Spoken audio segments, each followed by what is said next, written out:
Temos quantos, Então, temos quantos participantes? agora, neste momento, 83 pessoas. Tá, Ok? ótimo. Muito bom. Então, a gente vai começar agora o workshop de escrita científica com o professor Valtencir Zucolotto. Ele é professor no Instituto de Física de São Carlos, da USP, é coordenador do Instituto de Estudos Avançados da USP de São Carlos, é presidente da comissão do Portal de Escrita Científica da USP São Carlos e membro da Associação Brasileira de Editores Científicos, doutor em Ciência e Engenharia dos Materiais pela Universidade Federal de São Carlos. Enfim, tem um currículo muito, muito extenso. Poderia passar bastante tempo aqui citando tudo das suas experiências, enfim. Então, por favor, obrigado, professor Valtencir, e, por favor, é com você. Muito obrigado, Vinícius, pela introdução, né? Muito boa tarde a todos. É um prazer passar algumas horas com vocês hoje e amanhã nesse evento importante do IFT. Agradeço a toda a comissão organizadora, né? Eu recebi vários e-mails de várias pessoas, então vou esquecer o nome aqui se eu quiser nomear, mas né, estenda meus agradecimentos a toda a comissão organizadora, né? É um prazer muito grande. Agradeço também a todos os que participam conosco. Vocês, né? A gente sabe que as agendas são sempre muito ocupadas, né? Principalmente nessas épocas, né? Diferentes em que vivemos. E vocês encontrarem um tempo, algumas horas para passarem conosco durante esse curso, me deixa muito honrado. Então, eu espero retribuir de alguma forma para a carreira de vocês com esse nosso curso. Bom, o Vinícius já comentou, eu sou professor titular no Instituto de Física da USP aqui de São Carlos. Eu trabalho, minha área de pesquisa é na interface entre nanotecnologia e medicina e também no agronegócio, na área de nanomedicina. E essa área de escrita científica é um braço didático aí do nosso grupo, né? Há quase 15 anos que eu tenho trabalhado nessa área. E, então, já temos aí vários, né, centenas de palestras, cursos e minicursos, inclusive disponíveis na internet. E depois, no final da apresentação, eu vou repassar alguns links para quem tiver interesse. Então, muitíssimo obrigado. Nós vamos conversar em 2 dias, dentro dessa temática de escrita científica, e hoje a gente vai falar de escrita científica, mas a gente vai dar uma ênfase maior ao que vem antes da escrita científica, que é fazer ciência de alto nível. Eu vou compartilhar minha tela aqui, aí eu só preciso de um feedback de seu aí, Vinícius, para ver se você vê minha tela e me ouve bem. Ok, está aparecendo sim sua tela. Está aparecendo? Uhum. Muito bem, então, deixa eu diminuir aqui. Muito bem, então vamos lá. Desculpa. Muito bem.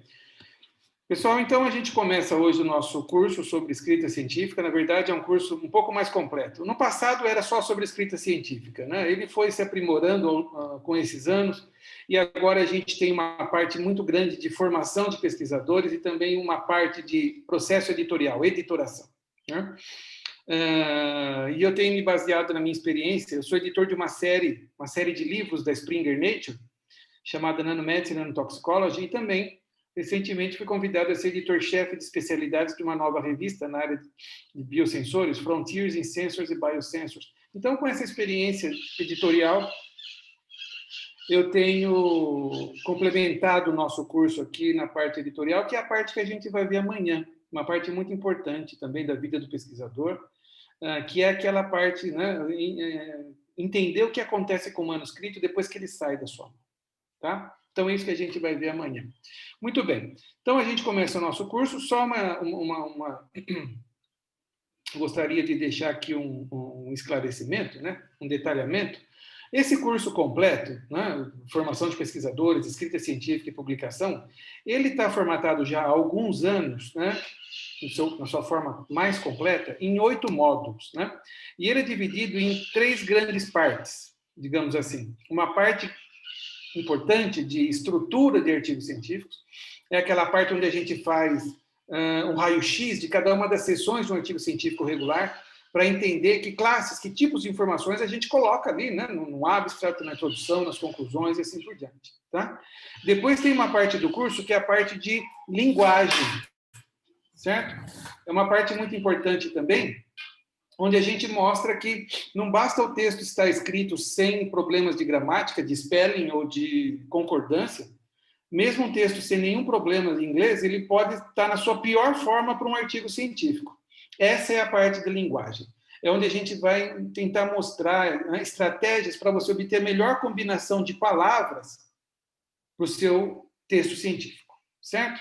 E depois tem uma parte de processo editorial. É aqui onde a gente vai ver o que acontece com o seu manuscrito depois que ele sai da sua mão. O que é que o editor vai ver, o que é que o editor vai analisar e, o mais importante, como que a escrita científica te ajuda nesse processo todo, né? Tentando minimizar as rejeições automáticas aí do artigo científico. Lógico, esse curso completo aqui, ele está formatado até 16 horas, 2 dias de imersão ali, certo?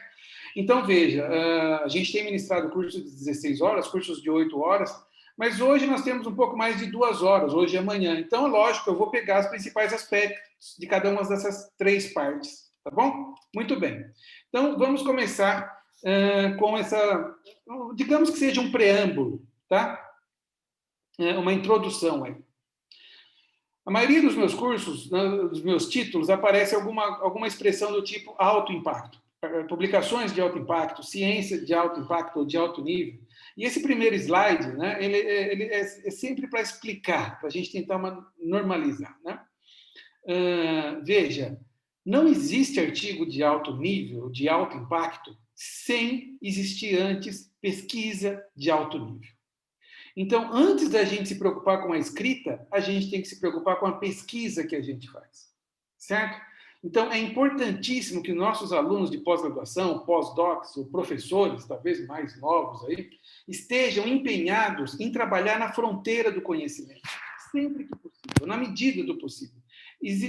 Conviver com essa preocupação, que é uma preocupação boa para os nossos pesquisadores, principalmente quem está em formação. Buscar projetos de excelência, de alto nível, de alto risco também, certo? Sempre que possível, com bom senso. Né? Sem essa pesquisa de alto nível, você pode ser o melhor escritor de artigos científicos do mundo. Se seus resultados, se o avanço que você está trazendo para a área não é relevante, não é importante, você não vai ter um artigo importante, um artigo de impacto. E veja, eu estou falando aqui o que é o impacto de um artigo? Né? Não estou falando de fator de impacto de revistas. Hein? Um artigo de impacto é aquele que trouxe um avanço relevante para a área, seja você em ciências básicas, aplicadas, engenharias. Eu acredito que a maioria do nosso público aqui, talvez, né, seja em ciência básica. E que a audiência, a sua comunidade enxergou aquilo, né? Criticou, refutou ou aceitou, certo? E se aceitou, teve citações. Então, as citações talvez sejam o parâmetro mais importante para medir o impacto de um artigo científico, certo? E esse impacto é diretamente relacionado, obviamente, com o nível de pesquisa que você faz. Então, eu gostaria de dar essa primeira mensagem, certo? Vocês são alunos de mestrado, não sei se de mestrado, doutorado, não sei se tem alguém de iniciação científica também, pode ser que tenha, eventualmente tenhamos alunos de graduação, pós-docs estão na frente de batalha, pessoal. Eu não sei se nós temos pós-docs aqui nos assistindo, mas os pós-docs são sempre um tema importante no nosso curso aqui, né? Principalmente nessa introdução, nessa motivação. Pós-doc está na frente de batalha da pesquisa científica.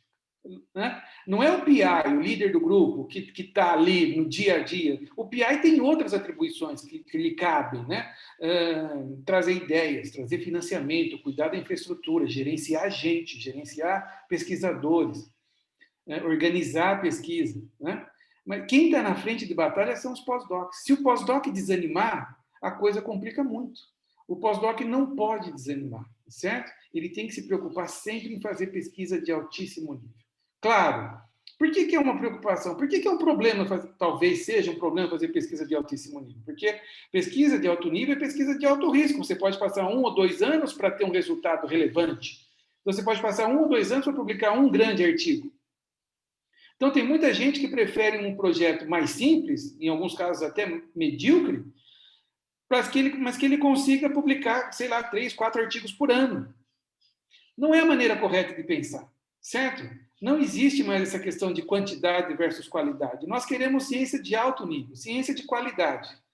Se existir em algum aspecto ainda, em alguma instância, onde quantidade é importante, num concurso que se olhe só para a qualidade, essas são aberrações do sistema. O que a gente quer, o que uma banca num concurso espera de vocês é um trabalho de alto nível de qualidade.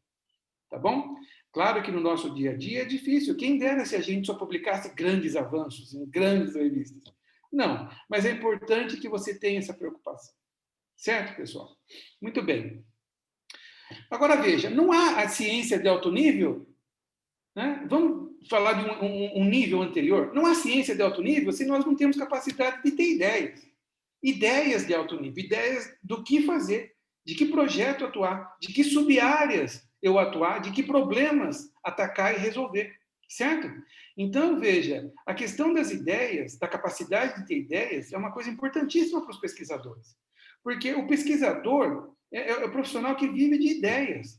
E um cientista que perdeu a capacidade de ter ideias, pessoal, veja, ele pode ser um excelente professor ainda, mas, sei lá, eu acho que como cientista está comprometido, tá? Sua atuação como cientista.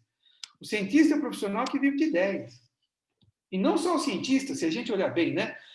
Quem quer trabalhar numa empresa, ou quem quer empreender, ter seu próprio negócio, as grandes empresas, as startups, vivem do quê, pessoal? De ideias, certo? Então, a gente tem que resgatar essa capacidade de ter ideias. Nossos programas de pós-graduação são ótimos, todos organizados aí pela CAPES. É um sistema que funciona muito bem. Formamos mais de 15 mil doutores por ano. A questão é, a gente se especializou demais com disciplinas específicas e tudo mais, que é importante, que são importantes. Mas a gente falha em alguns pontos sobre a formação mais ampla, mais holística do pesquisador, principalmente nesse resgate das ideias, do potencial das ideias. E veja, não dá para falar em capacidade de ter ideias sem falar sobre criatividade, certo? Nós somos seres criativos. A gente vai perdendo isso com o tempo. O aluno entra na pós-graduação, se preocupa com prazos, com bolsas, com financiamento e com não sei o que mais. E fica tímido, fica acanhado, perde aquela ousadia natural que ele tem, que ele tinha e que ele sempre, né, teve ao longo da sua vida. É uma pena. Isso a gente tem que resgatar, para que a gente tenha pós-graduandos ousados, que queiram, lógico, com bom senso, testar ideias, mesmo que as ideias a princípio pareçam esdrúxulas, certo? Mas testar ideias. Esse é o papel do cientista. A gente tem que resgatar isso, certo? Essa criatividade. E veja, nós temos criatividade. É só você olhar para as graduações. Muitos eventos do nível de graduação fazem esses hackathons. Vocês já devem ter visto. É mais comum na área de TI, onde alguém coloca um problema e uma equipe tem algumas horas para apresentar uma solução. Veja, as ideias que aparecem ali são fantásticas, pessoal. Aí o camarada vai para a pós-graduação, para o mestrado, doutorado e fica extremamente acanhado. Ele só quer fazer aquilo que o orientador pede ou sugere. É um trabalho em equipe, mas é preciso uma participação mais ativa de vocês no campo das ideias, do comprometimento, com pesquisa de alto nível, com a excelência da pesquisa. Pesquisa ousada e de alto nível. Certo? Muito bem. Então, veja, vamos, só para fechar essa primeira parte, falar um pouquinho mais dessa questão das ideias, tá? Bom, eu sempre começo nossos cursos falando de algumas perguntas, né? Tentando responder algumas perguntas. Por que se publica artigo científico? Nós vamos tentar responder essa pergunta daqui a pouco. Por que cientista tem que publicar? Vamos ver. O que é que nós publicamos? Essa é a pergunta que eu quero abordar agora. O que é que nós publicamos, pessoal? O que é que tem dentro de todo artigo científico, em qualquer área? O que todo artigo traz? Né? Alguns podem dizer, traz um resultado, traz um método. Né? Muito mais do que isso. Na base de tudo, tem uma ideia. Todo artigo científico nasceu no intelecto de alguém. Mais do que isso, todo artigo científico, todo avanço científico, seja ele tecnológico, né, ou só como conhecimento básico, ele nasceu, antes de tudo, na cabeça de alguém, no intelecto de alguém. Certo? É essa capacidade que a gente precisa resgatar. Claro que em muitas áreas a gente precisa de grandes de infraestruturas, grandes equipamentos. Sim, ótimo. E a gente tem isso. A questão é que isso não basta, porque quem faz ciência é gente, não é equipamento. Certo? Então, se você não tem capacidade de ter ideias importantes para a sua área de trabalho, para a sua pesquisa, é muito complicado. Se você tem boas ideias, não tem infraestrutura, a gente dá um jeito, com certeza. Né? Você vai em outro grupo, em outro país, eu não sei onde você vai fazer. Agora, se você não tem ideias, tudo complica. Tá bom? Muito bem. Então, o processo, se a gente tivesse como estabelecer um Science Roadmap, digamos assim, seria algo desse tipo. Tudo surge no intelecto. Essas ideias vão tomar forma física pela primeira vez num tal de projeto de pesquisa. Muita gente dá pouca importância para um projeto de pesquisa. O projeto de pesquisa é um mapa, né? Então, indica algumas rotas que você vai seguir. Não pode ser tudo exato, porque a gente não tem como prever todos os passos da nossa pesquisa durante 2, 3 anos. Né? Aqui não é um mapa. Depois é a implementação da pesquisa. Aqui entram as disciplinas de metodologia científica, certo? Por exemplo, cada área tem seu modus operandi, tá? Então, você tem que aprender a fazer pesquisa na sua área. Depois vão surgir resultados, podem surgir novas ideias, o processo é retroalimentado, e no final você tem um output, sei lá, uma dissertação, uma tese, por que não, né? O artigo científico, ou um produto, ou uma patente, né? Mas o importante é que você tenha um output da sua pesquisa. Agora, vamos analisar esse processo aqui para eu poder falar sobre a segunda característica importante dos pesquisadores. A primeira a gente já comentou, capacidade de ter ideias. Mas tem uma outra, igualmente relevante. Será que toda grande ideia que eu tenho já é necessariamente um grande artigo, uma grande publicação, ou um produto, ou um avanço científico? Se fosse assim, seria muito fácil, né? Mas não é. Aí entra a segunda grande característica, força de vontade, trabalho, né? Você tem que testar ideias, né? E quem faz pesquisa sabe que as ideias não funcionam, né? Você prevê uma sequência de análises, experimentos, simulações, aquilo dá errado, certo? Você vai readaptando, testando de novo, fazendo. Não tem como tudo dar certo como você previu. Isso não existe em ciência, tá? Então você precisa ter força de vontade. Você precisa trabalhar.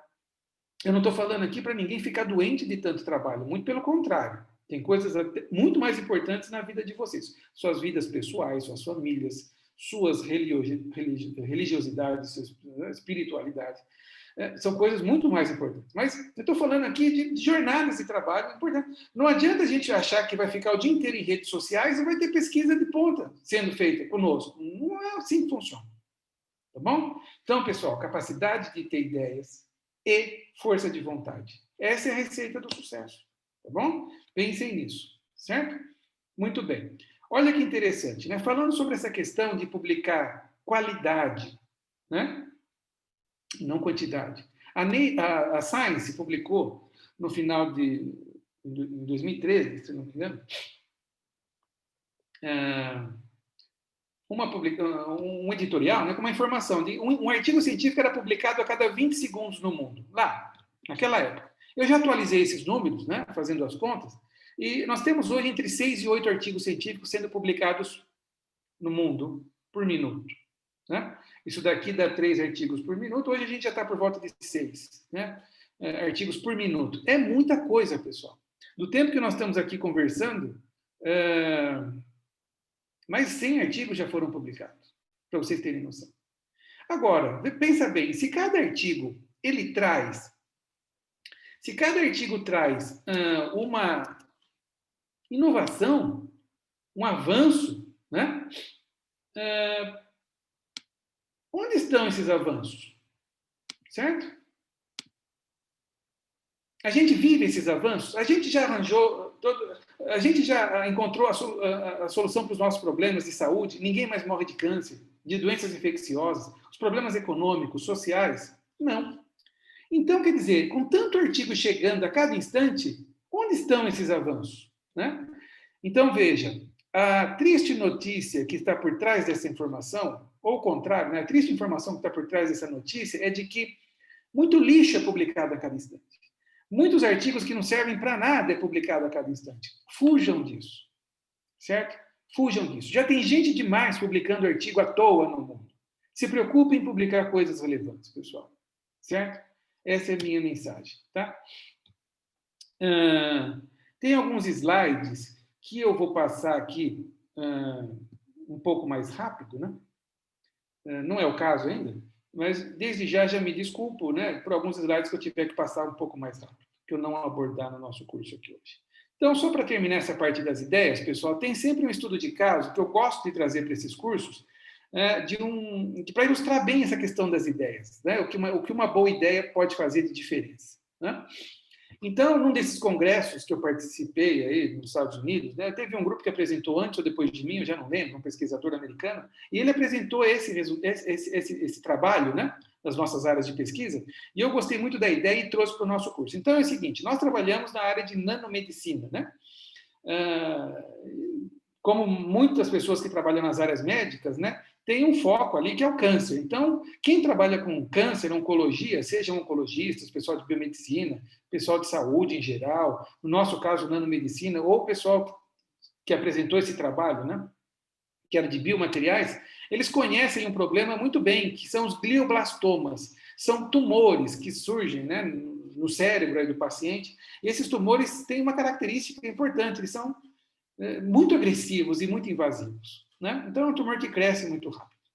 Bom, o que a grande maioria das pessoas, ou a quase totalidade dos cientistas que trabalham nessa área, querem? Eles querem acabar com essa propriedade. Eles querem uma molécula, um fármaco, ou um tratamento, ou uma terapia que impeça o tumor de crescer, das células de se reproduzirem. É isso que a maioria quer. Mas aí veio esse grupo, né, que eu vi a apresentação, e pensou diferente. Eles pensaram assim, por que ao invés de extinguir essa propriedade das células do tumor de se multiplicarem muito rapidamente, a gente não usa isso a favor da terapia, né? Então, foi exatamente o que eles fizeram. Então, veja que eles já partiram de uma premissa diferente, certo? Então, o que eles sugeriram foi o seguinte, vamos criar uns conduítes, é o pessoal de biomateriais, né? Vamos criar uns canudos. Olha a ideia, hein? Vamos criar uns canudos. Aí a pessoa está lá com glioblastoma, você insere numa operação intracraniana um canudo em contato com o tumor lá dentro e a outra ponta do canudo para fora da caixa craniana. De maneira que o tumor não cresça dentro do cérebro, ele vai crescendo pelo canudo e vai sair do outro lado. Olha que ideia ridícula, né? Totalmente absurda. Bom, o que esses camaradas conseguiram com isso, né? Todo mundo conhecia o problema, todo mundo sabia das suas características, alguém pensou diferente. E eles conseguiram publicar na melhor revista que eles puderam publicar na época. Nature Materials, certo? Uma publicação dessa na Nature Materials é a chancela, né, da área, dizendo que é uma grande ideia, certo? Então, só para não deixar todo mundo meio curioso, vamos só um slide mostrando os resultados, né? Então, veja, aqui está uma ilustração, né, o cérebro, o tumor, o canudo aqui, o conduíte, né, aqui do cérebro do modelo animal. Claro que não é um canudo de refrigerante que você vai enfiar na cabeça ali do paciente, né? Ali dentro tem nanofibras, aí que entra a nanotecnologia, e a área já sabe que as células se reproduzem na direção de alinhamento das nanofibras, então eles mostram que as células vão crescendo, migrando pelo canudo. Bom, qual que é a grande ideia? Lógico que isso daqui não é, o potencial terapêutico disso é muito grande, mas por quê? Eles mostraram que com esse dispositivo acoplado, a taxa de crescimento do tumor dentro do cérebro é muito reduzida. Isso dá tempo para que a quimioterapia ou a radioterapia atuem, certo? Então, essa foi a grande ideia que eles trouxeram e comprovaram e mostraram que funciona. Isso aqui, pessoal, no nosso dia a dia tem muitos artigos que a gente pode trazer e mostrar a capacidade de uma grande ideia, que a princípio parecia esdrúxula, certo? É disso que eu estou falando, tá bom? Então, pensem nisso. Com bom senso, claro, né? É sempre bom a capacidade de ter ideias. E eu vou, para terminar essa parte das ideias, em um slide, sugerir algumas estratégias. É lógico que esse slide, veja, é complicado, né? Se houvesse uma maneira, uma receita mágica para a gente poder ter boas ideias, seria ótimo. Não tem. Eu vou passar aqui algumas dicas, informações muito básicas, em alguns casos até o óbvio. Mas muitas vezes a gente não tem nem o básico e nem o óbvio. Isso que eu quero deixar claro com vocês. Para muita gente falta o básico e o óbvio, tá? Então, primeiro, como ter boas ideias? Eu não saberia como ter boas ideias nas áreas de atuação de vocês, porque eu não trabalho nessa área, eu não conheço a área de vocês. Não existe como ter boas ideias numa área que eu não conheço. Então, a primeira coisa é conhecer sua área de pesquisa. Então, de novo, quem faz pesquisa é gente. Então, veja, primeira coisa, você tem que conhecer quem são as pessoas, quais são os grupos de pesquisas importantes na sua área. Você tem que acompanhar essas publicações. Olha, aquele grupo lá dos Estados Unidos ou da Ásia, não sei onde, eles publicaram 10 artigos no ano passado, todos nesse tema, buscando tais soluções. Você precisa disso. Outra coisa importante, que falha muito para os nossos alunos de pós-graduação, quais são as 5 principais, se eu perguntar, né? Quais são as 5 principais revistas científicas na sua área de pesquisa? Muitos de vocês não vão saber responder, eu acho, que é o que eu vejo. Isso é uma falha grave e fácil de ser corrigida, pô, né? É só falar com seus orientadores, supervisores, fazer buscas, né? Buscar em boas bases de dados, né? Se você não sabe quais são as revistas que trazem os avanços para a sua área, como que você vai ter acesso a esses avanços para saber onde está a fronteira? Então você precisa disso, conhecer sua área de pesquisa. Agora veja, outra coisa importante, fazer revisão bibliográfica. Em muitas áreas, os avanços são muito rápidos, né? Não dá para passar mais do que 30, 40 dias sem fazer uma boa revisão bibliográfica, pessoal. É muito rápido, com algumas palavras-chave na frente aí do computador, em alguns minutos você tem os principais avanços na sua área de pesquisa. Precisa disso. Né? Não dá para fazer uma revisão bibliográfica no começo do doutorado para escrever o projeto e outra no final do doutorado para escrever a tese. Impossível, você já está fora. Ou você é a pessoa mais sortuda do mundo, que também é bom, né? Ou você não tem chance nenhuma de trabalhar no estado da arte na fronteira do conhecimento, porque você não sabe o que o mundo está fazendo. Certo?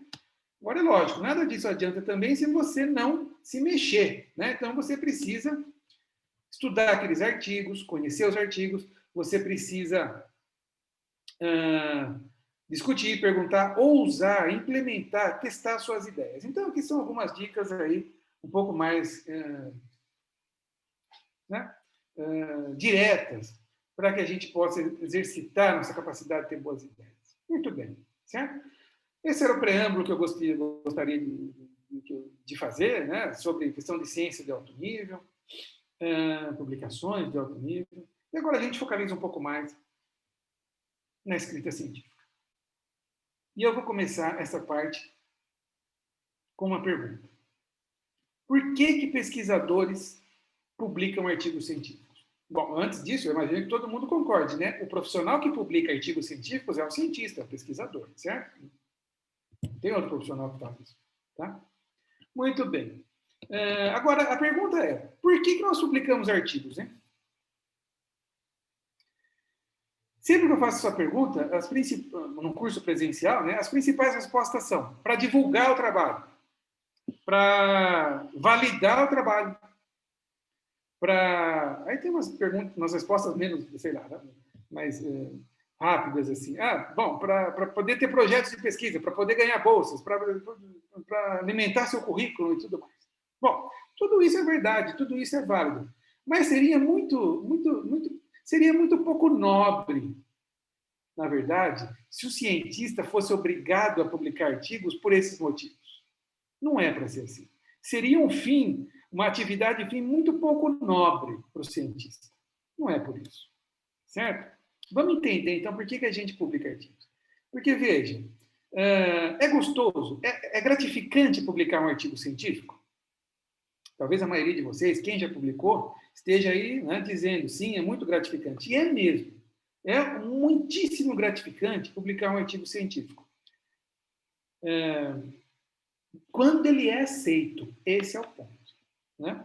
Porque, veja, quando ele é aceito, você tem alegria. Mas você passa meses escrevendo um artigo, submete para a revista, passa mais... Escrever artigo é um negócio chato para chuchu, não é um negócio agradável. Só a gente vê, quando a gente tem artigos para escrever, relatórios, a gente sempre inventa, né, de lavar carro, passear com o cachorro, dar banho no cachorro e tudo mais. Então, talvez exista algum de vocês que gostem de escrever artigos, ótimo, continue assim, né, sem nenhum problema. Tá? A maioria é um negócio muito chato, mas é trabalho, faz parte do nosso trabalho, a gente tem que fazer, tem que fazer, certo? Então, veja, você passa meses escrevendo, manda para a revista, aquela agonia, aí vem aquela burdoada. Além de ser negado, ainda os revisores acabam com o seu trabalho. Isso é muito comum. Aí o camarada entra em depressão, aí depois de algumas semanas ele se recupera, vai dar uma olhada, vê o que realmente vale a pena naqueles pareceres, dá uma mexida no artigo, manda para outra revista. Espera mais alguns meses, vem outra abordoado, tá? E aí isso vai, né? Já passou um ano. Até que um dia ele nem lembra mais do artigo, ele recebe um e-mail escrito assim: Congratulations, your paper has been accepted for publication, no artigo, na revista tal. Ele fica super contente, avisa os coautores, atualiza seu currículo no Lattes, divulga no Facebook, né, e tudo mais. E acabou. São 10 minutos de alegria e meses de desgosto. Aí o que o camarada, esse tal de cientista, quer fazer no outro dia? Publicar mais artigos. Então, parece que o negócio não fecha. Essa é a mente do cientista. Né? Então, vamos entender, pessoal, de uma vez por todas. Para responder por que se publica artigos, vamos responder essa outra pergunta. O que é que cientistas fazem? Cientista faz ciência. O que é fazer ciência? Certo? De maneira muito simples, vou responder aqui da maneira mais simples possível, do meu ponto de vista. Tá? Sem entrar em nada de filosofia da ciência, o que é muito bom, inclusive, que a gente, sempre que possível, volte lá, analise um pouco de filosofia das ciências, né? Desde lá dos gregos, Aristóteles, depois, né? Também Santo Agostinho, Santo Tomás de Aquino. Isso é muito interessante, né? Isso alimenta a nossa mente. Tá? Mas sem recorrer a isso, vamos lá de maneira muito simples. O que é fazer ciência? Fazer ciência é, a partir de uma ideia, uma hipótese, uma pergunta, uma curiosidade, o cientista profissional que aplica um conjunto de procedimentos, olha a importância, ordenados pela lógica, daí o link com a filosofia, certo? Tem que ter lógica. Lógica é essa ciência aí propedêutica, né? Que ordena a ciência. Né? E que a gente vai chamar isso de método científico, certo? Então, o cientista é profissional que, a partir de uma pergunta, aplica um método científico para ter uma resposta que vai avançar a fronteira do conhecimento em uma determinada área. Isso é fazer ciência de maneira muito simples, digamos assim. Certo? Agora, onde que entra o artigo nessa história? Bom, veja, imagine que eu tenho lá no meu laboratório um aluno que descobre lá uma molécula que cura totalmente o câncer de mama. Com uma quimioterapia, a pessoa está curada. Isso é um grande avanço para a área. Agora, veja, está dentro do meu laboratório. Já é um grande avanço para a área? Não, porque a área não conhece. Certo? A área, os meus pares, não foram lá dentro do meu laboratório para ver isso. Então, é impossível que seja um avanço. Bom, mas aí ele publica a sua tese em inglês, deixa disponível no banco de teses da CAPES, da USP, para qualquer pessoa no mundo que queira ter acesso a essa tese. Já é um grande avanço agora? Claro que não. Por que não? Porque nenhum cientista busca avanços em tese, pessoal. Claro, pode ter uma exceção ou outra, mas não é o documento que a gente busca avanço. Então, só existe um veículo que leva o conhecimento gerado no meu grupo, no meu laboratório, na minha pesquisa, para a área. Esse veículo é o artigo científico internacional. Certo? Há algumas exceções. Algumas áreas de pensamento, filosofia, teologia, pode ser que não seja o artigo tão importante assim, esse veículo. Pode ser que lá seja um livro, um ensaio, uma monografia, claro. Mas na maioria das nossas áreas aqui é o artigo. Então, veja, o fim, né, a atividade fim do cientista é trazer avanços para a área. Isso é muito nobre, pessoal. Seja em ciência básica, aplicada, engenharia. Isso é muito nobre. Agora, no sistema que nós temos hoje, não dá para trazer esses avanços sem um artigo científico internacional. Então, veja, não dá para dissociar a vida de cientista de escrita de artigo, escrita e publicações de artigos científicos. Certo? Então, isso é muito importante que a gente entenda. Tá bom? Então, focalizando agora um pouco mais, vamos falar do gênero, né? O gênero textual da escrita científica. Certo? Então, você conhece ficção, não ficção, poesia, romance, certo? Dessa mesma maneira, existe um gênero aí que é a escrita científica. Se a gente conhecer as características importantes, né, da escrita científica, nos ajuda muito no momento de escrever artigos, tá? Então, vamos falar de algumas dessas principais características desse gênero textual, escrita científica. Primeiro, preocupação com a audiência. Bom, mas é claro, a audiência é importante para todos os textos, os gêneros, porque quem escreve espera que alguém leia, né? Mas na escrita científica acontece uma coisa distinta. Antes de escrever, eu preciso saber quem vai ler. E como que eu faço isso? Né? Não existe bola de cristal. Mas nós temos uma particularidade importante nesse gênero, né? Todas as áreas, praticamente todas as áreas, nós temos revistas que são muito específicas sobre um tema, sobre um subtópico, né, de pesquisa, e tem revistas que são de escopo mais amplo, que publicam aquele tema também, mas publicam outros temas mais amplos, né, como Nature, Science, PNAS e assim por diante. Tá? Então, veja, quando o autor vai escrever para uma revista muito específica, a audiência é específica também. Então, talvez ele não precise usar texto para dizer qual área ele trabalha, para dizer por que essa área é tão importante, relevante, quais são os desafios da área. Não. A audiência de uma revista específica talvez queira o resultado mais rápido, um texto muito mais rápido. Certo? Então, pensem nisso. Muitas vezes a gente erra na nossa escrita porque a gente não está nos referindo à audiência correta, tá? Com o nosso texto. Segunda característica, clareza e concisão. Pessoal, com exceção de algumas áreas onde os textos são tradicionalmente mais longos, né? De novo, algumas áreas de humanas, mesmo filosofia, teologia,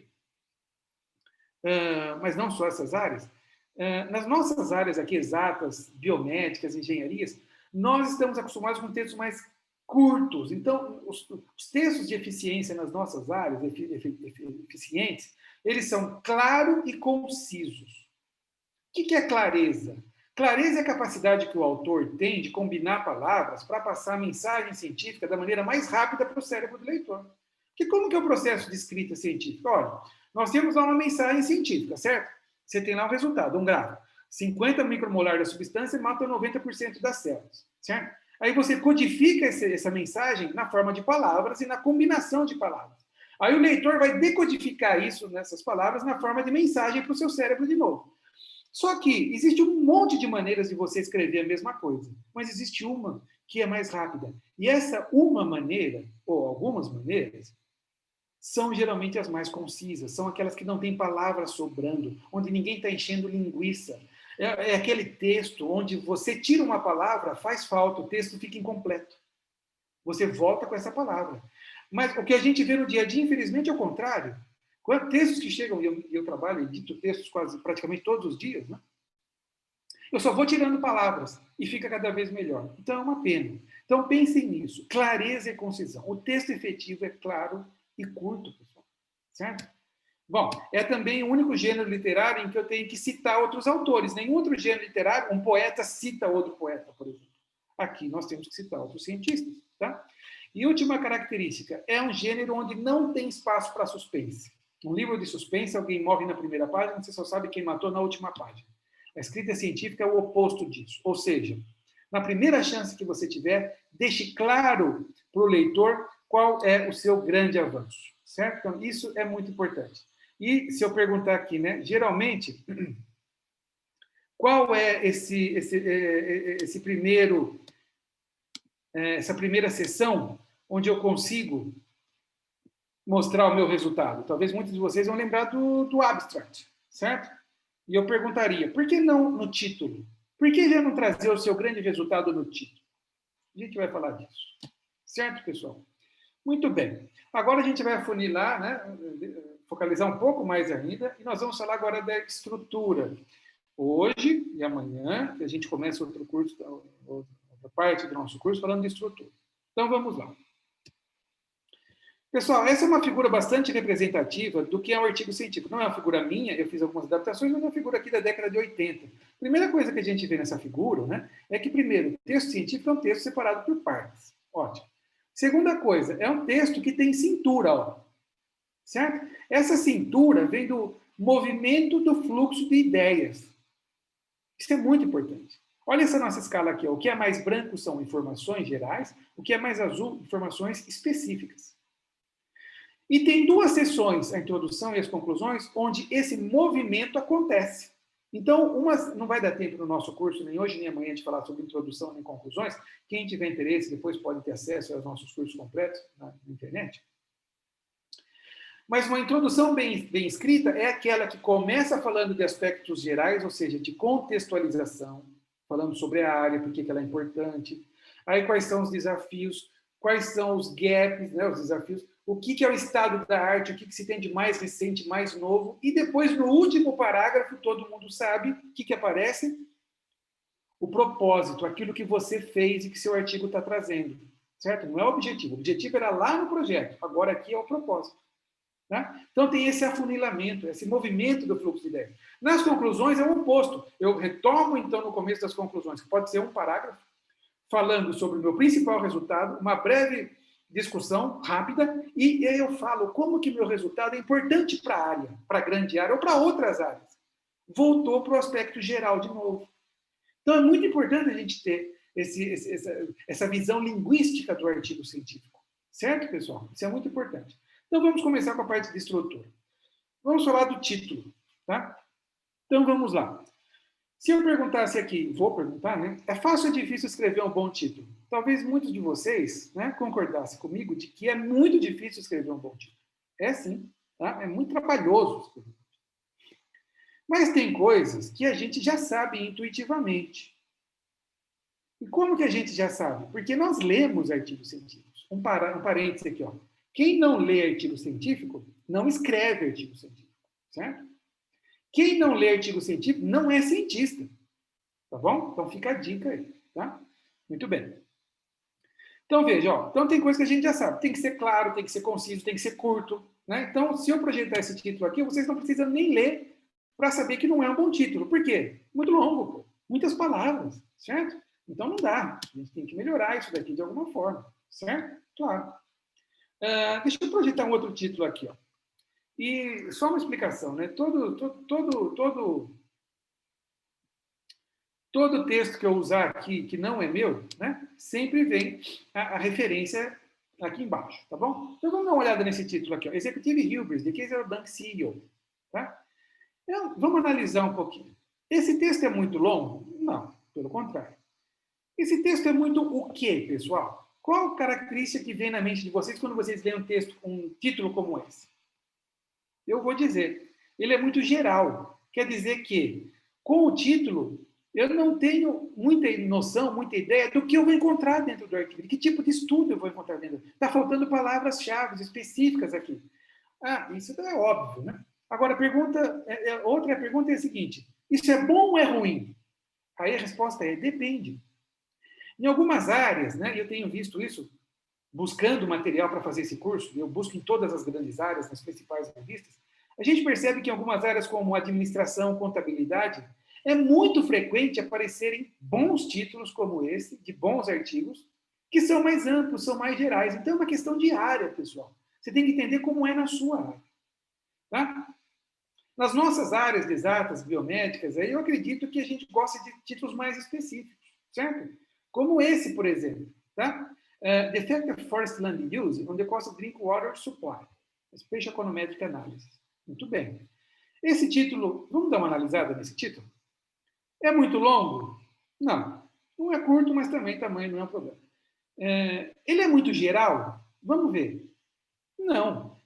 Pelo título dá para saber com que os autores trabalham, dá para saber até qual metodologia eles usaram, certo? Então não é muito geral. É um bom título? Eu considero um excelente título. Assim como o outro também, que era mais geral, também é um excelente título. Mas a pergunta, e a dica que eu quero deixar, né, a informação adicional que eu quero deixar sobre títulos para vocês, pessoal, né, eu vou derivar daqui.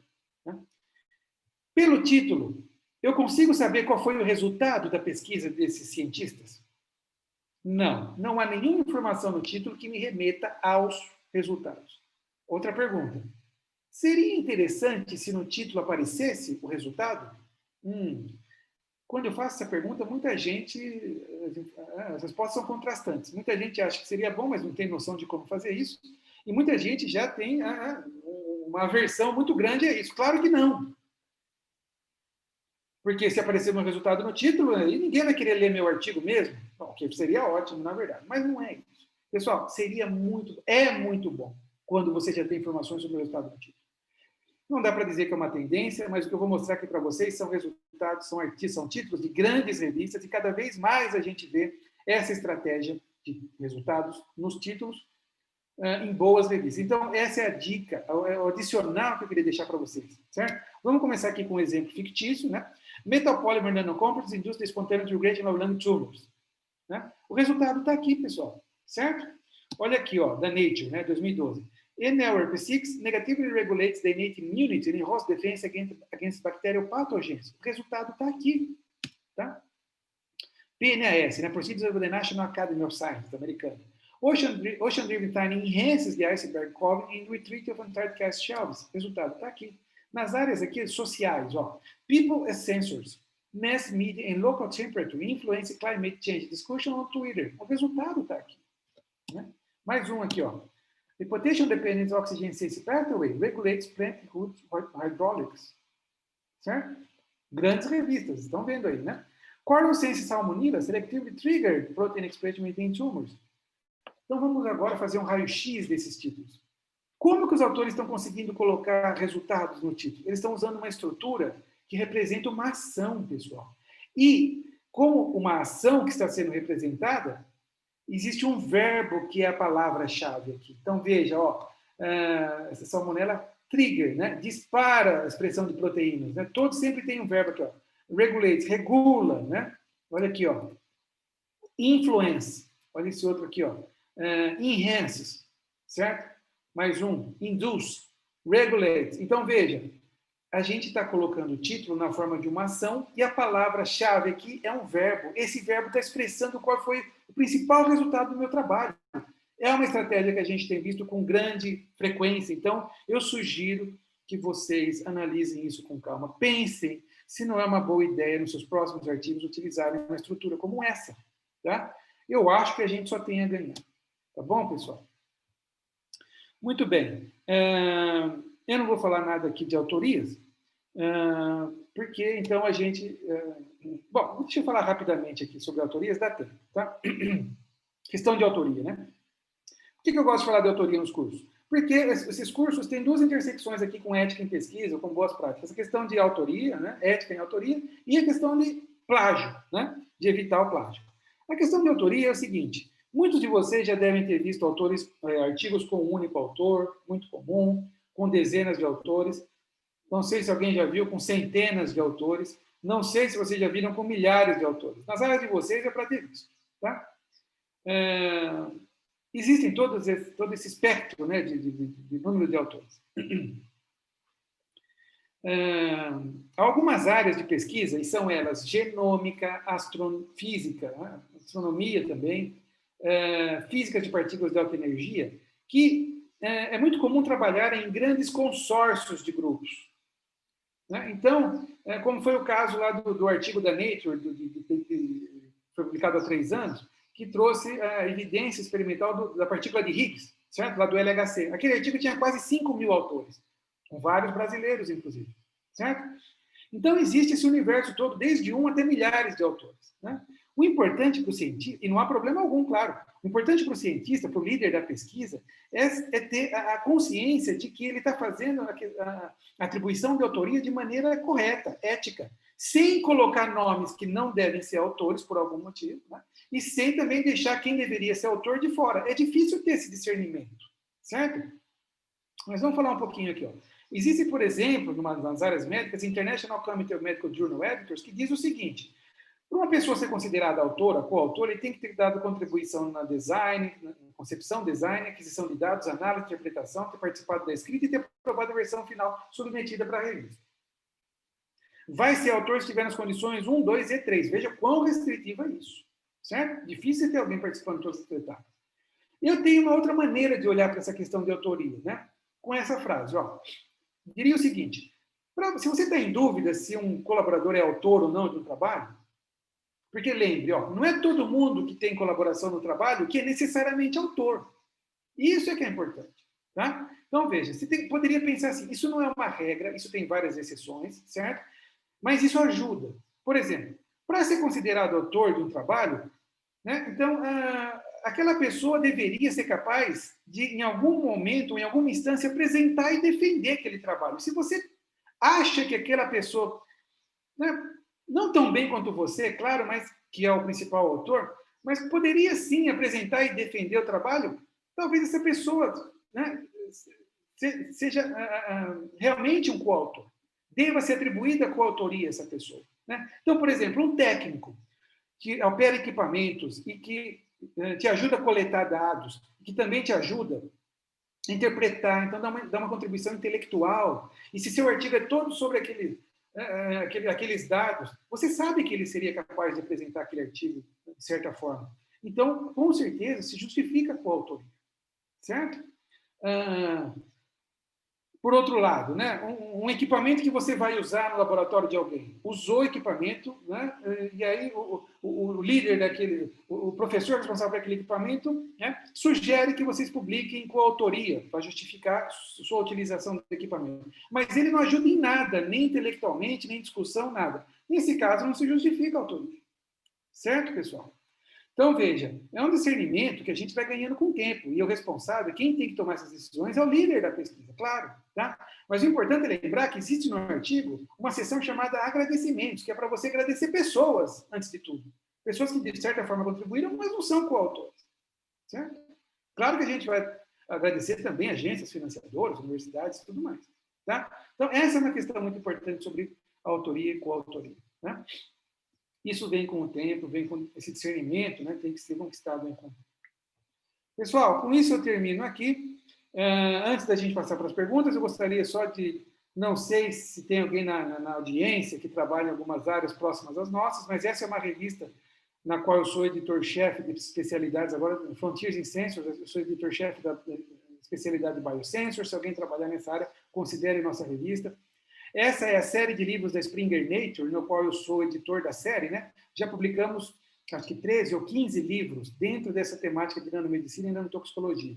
Tem vários brasileiros que já publicaram livros conosco. Então, se alguém trabalhar nessas áreas e quiser escrever um livro sozinho ou com outros autores, ou editar, ser o editor do livro, convidar autores para escrever vários capítulos, submeta para a nossa série de livros. A Springer não cobra nada, dá uma boa visibilidade e ainda te paga os royalties dos seus livros. Tá? Então, muito bom. Essa é a página zucoescrita.com. É onde está o curso completo, o curso mais recente, pessoal, o curso completo de escrita científica. Tá? Agradeceria se vocês divulgassem nos seus contatos.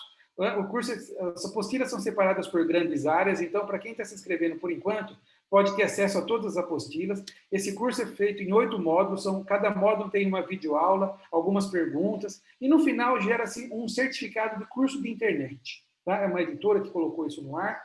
Então, sugiro fortemente que vocês deem uma olhada nesse curso. Não tem prazo para terminar o curso, depois que você começa, né? E divulguem, né? Porque eu acho que vale muito a pena. Tá? Acoplado com o nosso curso, tem aqui a página no Facebook, no Instagram, é só procurar. Siga-nos, repasse para os seus pares, para os seus contatos. A gente sempre posta, pelo menos 1 ou 2 vezes por semana, dicas sobre como escrever artigos, ciência de alto nível. Agora a gente começou uma sequência de vídeos de 10, 20 segundos, onde eu falo o que é um bom título, o que é um bom resumo, o que é uma boa conclusão, sessão de conclusões. Então, eu acho que vale a pena. Ajuda-nos a divulgar. Esse é o site do nosso portal da escrita científica da USP de São Carlos, que tem muito material sobre escrita científica. Vale a pena acessar, certo? É só procurar no Google. Portal da escrita científica USP vai aparecer. Esse portal é alimentado por eventos como esse, né? Escola de Pesquisadores. E eu aproveito aqui para estender um convite a vocês. Esse é um evento, é o principal evento que a gente organiza anualmente, né? Antigamente se chamava Semana da Escrita Científica, agora já estamos na Escola de Pesquisadores. É um evento de 2 dias, esse ano vai ser 18 e 19 de novembro, daqui a pouco. As inscrições estão abertas, pessoal. Aqui está o link, ou é só procurar aí, né? Escola de Pesquisadores. É um evento totalmente gratuito e online. Então, a gente vai ter 2 dias sobre estratégias para escrita de projetos, metodologia, escrita de artigos. Esse ano, em particular, a gente vai ter vários mini-cursos, né? Hands-on ali, né? Na medida do possível, né? Cada um no seu laptop, é claro, mas mini-cursos sobre gerenciadores de referências, Mendeley, EndNote, mini-cursos sobre levantamento bibliográfico, bases de dados, certo? Revisão sistemática, isso é muito importante. As palestras vão ser sobre... Nós temos uma editora da Nature, Nature Review Materials, que vai falar sobre escrita de artigos de revisão. Outro editor também da Nature, que vai falar sobre escrita de livros, textos e livros científicos. Eu vou contribuir com uma palestra completa sobre parâmetros de sucesso na carreira acadêmica, incluindo artigos, escrita científica, editoração e tudo mais. Ajuda-nos a divulgar esse evento que vale muito a pena. Aqui são alguns dos meus contatos, certo? Bom, e com isso eu volto aqui então para o Vinícius, certo? E temos alguns minutos aqui para perguntas, Vinícius. Obrigado pela primeira aula, professor. Muito bom, muito boa aula. Pessoal, bom, tem umas perguntas no chat, então eu não sei se eu vou falando aqui. Quem quiser abrir um. Eu posso ver aqui, Vinícius. Beleza. Se as pessoas que perguntaram no chat quiserem perguntar por microfone também. A Caroline está perguntando. Posso responder, Vinícius? Fica à vontade, uhum. Tá. A Caroline está perguntando aqui, ó, queria saber sugestões para estimular a nossa criatividade. Sinto que nossa formulação nos estimula a aprender como outros pensaram, em detrimento de termos nossas próprias ideias. É verdade, Caroline, eu concordo com você. Agora, veja, eu não sou habilitado a falar como despertar a criatividade. Veja, é muito complicado eu querer falar sobre esse tema aqui, né? Mas a curiosidade é um aliado enorme para a criatividade. Faça uma reflexão. Você é curiosa? Né? Você gosta de saber como as coisas funcionam, por exemplo? Né? O que acontece? Por que sei lá, uma pipoca explode? Né? Essa curiosidade já é ótima. Né? É uma ótima alavancagem, digamos assim, no bom sentido da palavra, para criatividade. Tá? Mas busque aí maneiras de estimular a sua criatividade. Infelizmente, eu não sou profissional mais gabaritado aqui para dizer sobre esses aspectos, sei lá, cognitivos, né, de criatividade. Tá bom, Carolina? A Camila está perguntando, como fugir das publicações irrelevantes com a constante pressão? Veja, a pressão sempre vai existir, Camila. Não pense que a gente vai algum dia, no mundo científico, viver sem pressão. Esqueça. Você tem que saber gerenciar essa pressão, certo? Porque no médio e longo prazo, resultados e artigos importantes, de qualidade, são muito mais vantajosos do que você ter um monte de artigos sem qualidade. Acredite em mim, certo? Você tem que saber gerenciar essa pressão. Agora, com bom senso também. Não dá para nos esconder atrás dessa máxima, né? Eu só quero publicar se for um grande avanço. E passa anos sem publicar nada. Não, aí você não está sendo sincero com você mesmo, certo? Então, com bom senso, com esforço, uma hora os artigos são mais relevantes, outra hora nem tanto. Essa é a nossa vida. O importante é que você siga com essa preocupação, viu, Camilo? Por preocupação, professor, pode falar. Só lembrando que também tem o pessoal que está levantando a mão na lista de participantes. Vamos alternar entre o pessoal do chat, isso? Vamos alternar entre o pessoal do chat. Então, vamos lá. Quer falar, Valdir?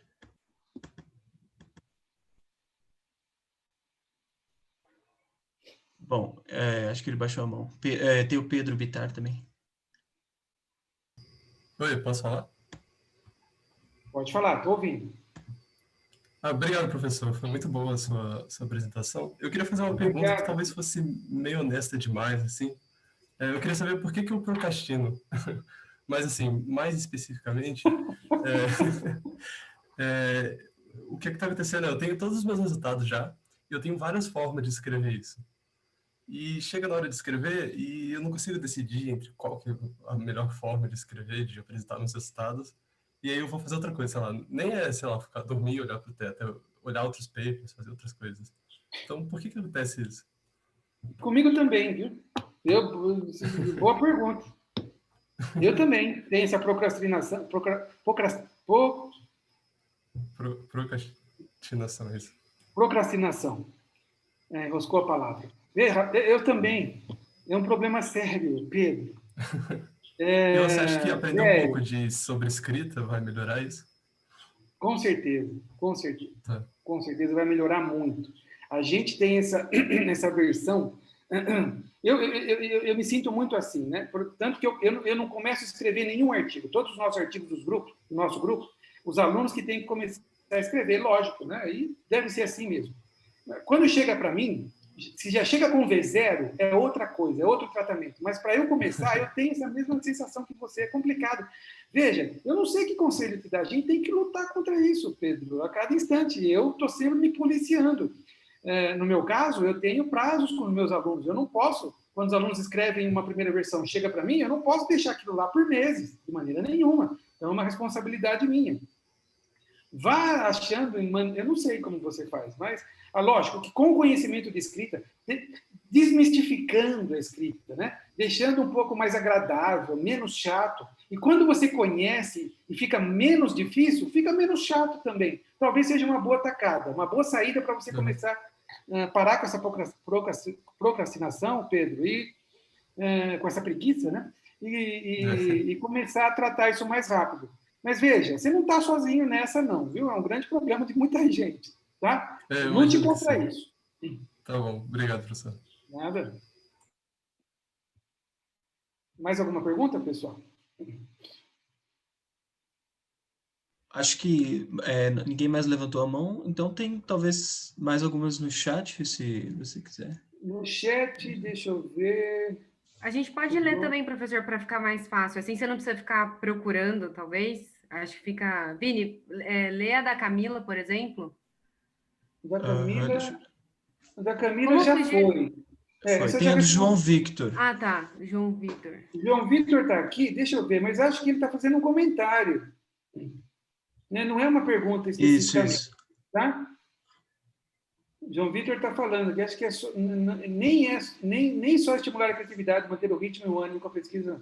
A área acadêmica impõe uma pressão muito grande. Ele está fazendo um comentário e eu concordo, de certa forma. A gente tem que gerenciar isso. Vamos lá. O Valdir levantou a mão de novo, não sei se ele quer tentar falar. Olá. Tudo bem, Valdir? Pode falar. Olá, boa tarde. Muito obrigado pela palestra. Tudo que foi dito me acrescentou. Eu queria fazer uma pergunta, eu sei que é óbvia, é porque eu perdi uns pedaços da palestra porque tive problema na conexão aqui. A escrita, qual processador de texto? É LaTeX? Tem algumas outras opções que são recomendadas para utilizar para escrever artigos, monografias? Não, editor de texto. Geralmente, lógico, nas áreas de vocês, o LaTeX é mais comum, né? Mas aí quem define são as revistas, Valdir. E geralmente o que a gente manda para a revista é um texto em PDF e um texto editável, no editor de texto. Para a grande maioria, lógico, né? No Word, certo? Mas você pode fazer no seu editor mais confortável também, quando tem muitas equações e tudo mais, o Leite é o melhor, né? Sem problema nenhum. As revistas da sua área já estão acostumadas a receber nesses formatos que você está acostumado, tá? Então, isso não é um problema, tá bom? Muito obrigado, porque eu vi o comentário do LaTeX ser muito famoso no meio acadêmico, né? Eu não sabia se era padrão das instituições que recebiam os artigos, se eles exigiam um formato específico. Não é. Não. Eu, por exemplo, nunca mandei um artigo em LaTeX, nunca, certo? Sempre no editor de texto do Word e em PDF, mas nunca em LaTeX. Então, não é padrão. Então, não se preocupe. E vai estar nos guidelines da revista também, quando você for mandar, vai estar lá nas informações aos autores, os formatos que eles aceitam. Então, não se preocupe, você vai encontrar, tá bom? Ok, muito obrigado. Imagina. Professor, tem uma pergunta do Rubens no chat, que é assim, uma pergunta, professor Valtencir. Quais medidas o senhor aconselharia para reduzir a, entre aspas, máfia dos papers? Quem está perguntando? O Rubens, né? Eu não sei, eu não posso falar nada, porque eu não conheço máfia dos papers, né? Estranho. Se você quiser ser um pouco mais específico, até agradecer. Depois ele complementa, seria troca de nomes, papers repetidos, orientador que não orienta. Bom, mas veja, aí é questão de falta de misconduta, né? Falta de ética em pesquisa. Isso, Rubens, é uma coisa que a gente tem que combater, claro. Né? Isso é uma má conduta científica. Né? Isso que você está se referindo, troca de nomes ou alguma outra coisa, não sei. Né? Se for uma má conduta, tem que ser combatida, claro. Certo? Agora, como combater isso? Não sei. Né? As editoras, as grandes editoras, as grandes revistas, sempre estão muito preocupadas com essa questão de falta de ética em autoria e tudo mais. Né? Então, sempre tem ali ferramentas antiplágios e tudo mais para tentar minimizar isso. E sempre quando surge um problema, a retratação, até a exclusão do artigo. Tá? Eu acho que todo mundo é bem intencionado, viu, Rubens? Eu acho que a gente não deve se preocupar tanto com isso, a gente deve fazer as nossas coisas, né, de maneira ética, né, com a conduta correta, e a parte que não nos cabe, né, deixa para as editoras supervisionarem, claro, tá bom? Talvez, então, uma última pergunta. O Gabriel perguntou se ele pode fazer uma pergunta. Pode, Então, Gabriel, pode. Oi, professor, tudo bom? Tá conseguindo me Tudo ouvir? bem, Gabriel? Tudo bem. Foi muito motivador o início da palestra e tudo, foi muito legal, te agradeço. Eu tenho uma pergunta assim, ó, que tu tá falando bastante em publicações em grandes revistas, né, que é o sonho de todo mundo, né, eu acho que colocar numa Qualizar e tudo, e são internacionais, com maior impacto. Mas nós temos também muitas universidades com os seus artigos, né, internos, que tem já um Qualis inferior, um Qualis B, um Qualis C, né? Como é que fica essa questão? Porque assim, é importante publicar num grande impacto, mas aí isso a gente não acaba desprivilegiando a Ótima produção pergunta. interna das universidades, né? Então, Ótima pergunta. porque eu fico às vezes na dúvida se eu me preparo mais e publico numa revista melhor ou se eu boto uma revista pequena de uma universidade para ter maior impacto dentro do nosso país, né? Então, fico nessa dúvida às vezes. Ótima pergunta.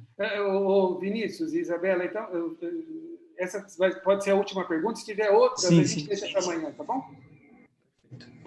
Gabriel, então é o seguinte, ótima pergunta, viu? Veja, vamos pensar um pouquinho. Ó, ciência é mundial, certo? Não existe ciência que é importante só num país, existe? Difícil. Mesmo que você trabalhe com coisas materiais, situações, problemas regionais, a ciência é mundial. A área que você trabalha é mundial. E a gente está vendo isso mais do que nunca, certo? Bom, eu participo da BEC, Associação Brasileira de Editores Científicos, já participei de comissões da CAPES, inclusive para instituir o Qualis, né? Para classificar o Qualis na área de materiais. Então, veja, tem 2 pontos importantes na sua pergunta. Primeiro, revistas nacionais. Há uma consciência, eu falo isso, né, pelo que eu vejo na ABEC, há uma consciência de que nossas pesquisas nacionais precisam de internacionalização. Todos os editores sabem disso, Gabriel. Né? Porque, veja, e a grande maioria, mais de 80%, esses números são desatualizados, acho que já quase 90% das revistas nacionais já estão em processo de internacionalização, publicando pelo menos em 2 idiomas, português e inglês. Porque eles sabem que não adianta, pô, a gente ter grandes avanços publicados em português. A abrangência disso é muito pequena, não faz sentido, Gabriel. E isso não é contra, e não é desprivilegiar as nossas revistas. Só basta que as nossas revistas entrem, e há ferramentas para isso. O próprio Cielo dá ferramentas de visibilidade internacional para que as nossas revistas entrem nesse processo de internacionalização, Gabriel. Certo? Então, esse é um aspecto. Então, segundo ponto que você falou, né? Então não é desprivilegiar as revistas nacionais. Você, como cientista, eu não diria nem que você tem o dever de publicar na melhor revista que você tem o direito, e eu diria mais ainda, o dever de publicar na melhor revista que você puder. Por que não? Certo? Você trabalhou duro naquilo, aquilo é um excelente avanço, pode ser útil para muita gente no mundo todo. A abrangência da revista é diretamente relacionada com a sua visibilidade, né? Com o seu impacto também, ou até fator de impacto, certo? Então, nós temos o dever, sim, de buscar sempre as melhores revistas. Uma hora a gente consegue revistas melhores, outros artigos de revistas não tão boas, mas a gente sempre tem que buscar essa excelência. Não pense por esse lado de desprivilegiar. Você pode publicar nas revistas nacionais? Claro que pode, não há nenhum problema. Mas cabe às revistas nacionais também, né? Elas têm essa obrigação de dar visibilidade internacional para os seus avanços. Isso é que é importante, Gabriel. Tá bom? Então, pense também que vale a pena publicar numa revista nacional, mas desde que esteja acessível, né, em 2 idiomas ou só em inglês, que esteja acessível para toda a sua comunidade. A sua comunidade tem o direito de ter acesso aos avanços que você obteve aqui. Certo? Essa é a minha maneira de ver essa situação, Gabriel. Tá bom? Eu penso se de repente publicar numa revista um pouco melhor com resultados e de repente para a comunidade brasileira tentar fazer uma coisa mais introdutória, Não, para que não funciona. jovens cientistas... O mesmo trabalho, não. Não. Aí você vai ter problemas. Você publica um artigo, um avanço uma vez só, Gabriel. Tá? Porque, olha, pensa aqui comigo, nada impede que a comunidade brasileira tenha acesso a essa revista boa também. Qual o problema de ter acesso? Nós temos acesso a todas as revistas, certo? Então pense nisso. O que não dá para dividir uma parte numa, uma parte em outra, e isso não é a conduta correta das publicações. Cuidado, tá, Gabriel? Mas legal. Se preocupe em publicar nas melhores revistas que você puder. Tá? A área espera isso. Inclusive os brasileiros que têm acesso a essa revista, por que não? Tá bom? Certo, muito obrigado. Vamos suar Imagina. então a camisa um pouco mais aí, vamos trabalhar. Abração, obrigado. Vamos trabalhar. De nada.